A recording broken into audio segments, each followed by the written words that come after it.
two uncles of the Prophet, peace be upon him. One chose to be like Hamza, a lion of Islam. The other chose to be like Abu Lahab, the enemy of truth. Before prophethood, both of them loved the Prophet, peace be upon him.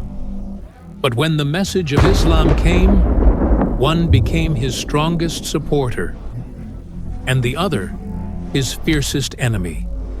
Abu Lahab, the father of flame. A man known for his intelligence, his fiery speeches, and his obsession with wealth and status. He came from the same noble family as the Prophet, peace be upon him. And yet, he became the first man mentioned in the Quran by name for his hatred. How did it come to this? What stops a person from believing, even when the truth is clear? Today, we'll uncover the story of Abu Lahab, so we can understand not just the man, but the mindset that still exists today. Early life and honor.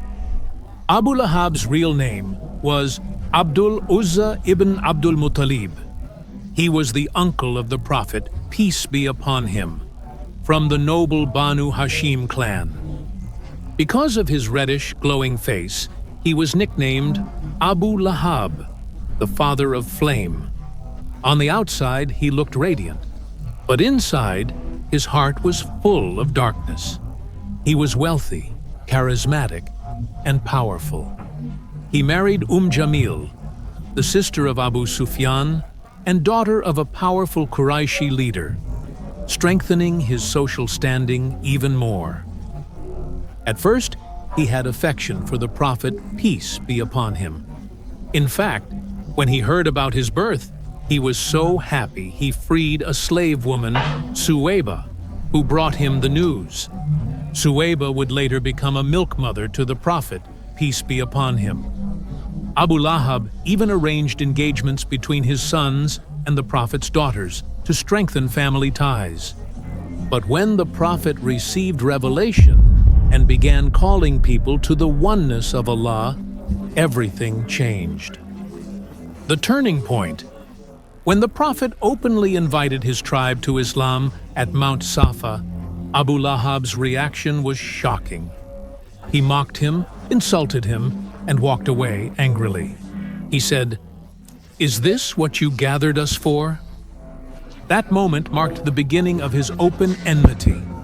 In Arab culture, family ties were sacred, especially uncles, who were considered like second fathers. Even those who didn't believe in Islam still supported the Prophet, peace be upon him, out of family loyalty. But Abu Lahab broke that code. He became the first to publicly attack him, chasing him at markets and gatherings, calling him a liar and insane. We seek refuge in Allah. His wife, Jamil, joined in, spreading gossip, throwing trash at the Prophet's door, and using her poetry to insult him. They didn't just stop at words. They tortured Muslim slaves, pressured the weak, and used their power to try and crush Islam. When the Prophet's young son Qasim passed away, Abu Lahab celebrated and mocked him, saying, "Now Muhammad has no sons."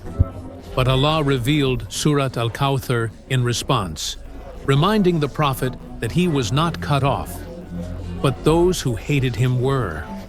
The breaking of ties. Eventually, Abu Lahab and his wife ended the engagements between their sons and the Prophet's daughters. When his son Utayba broke off the engagement, he insulted the Prophet, peace be upon him, and spat in his face. The Prophet, peace be upon him, made a dua, "O Allah, destroy him." Not long after, while on a trade journey, Utayba was killed by a lion. Many say this was the result of that prayer, the divine response. Because of their intense hatred and harm, Allah revealed Surat Al Masad. Perish the hands of Abu Lahab, and perish he.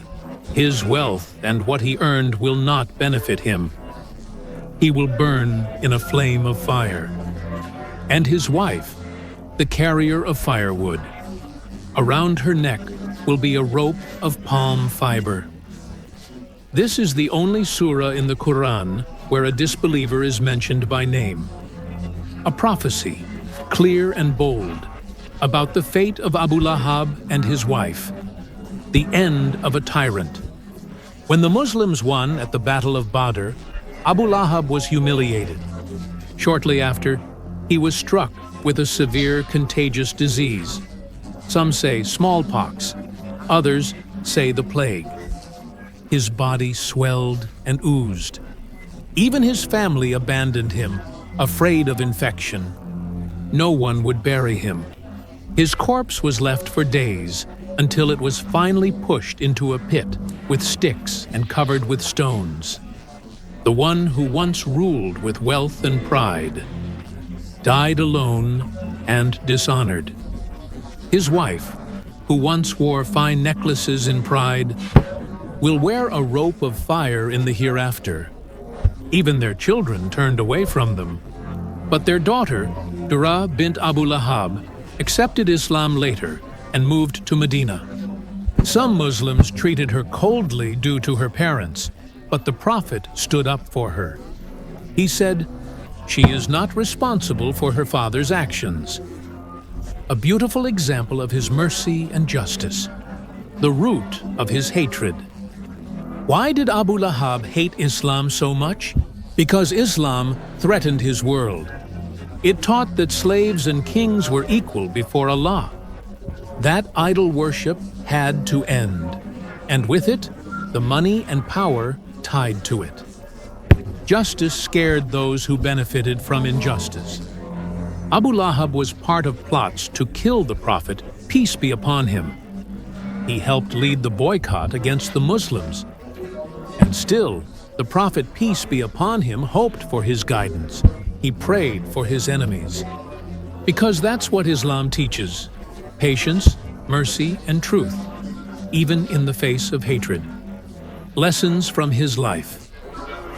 The story of Abu Lahab is more than a tale of one man. It's a warning. Pride can blind you. Wealth can't save you. Hatred only destroys you. Even today, there are many new Abu Lahabs, people who oppose the truth because it threatens their position. But we must remember, only a clean heart and open mind can find the truth. Take the character of the Prophet, peace be upon him, as your guide. Be patient, be kind, and always stand for what is right. Thank you for watching. If you found this video beneficial, don't forget to like and subscribe. May Allah guide us and protect us. See you in the next video, inshallah.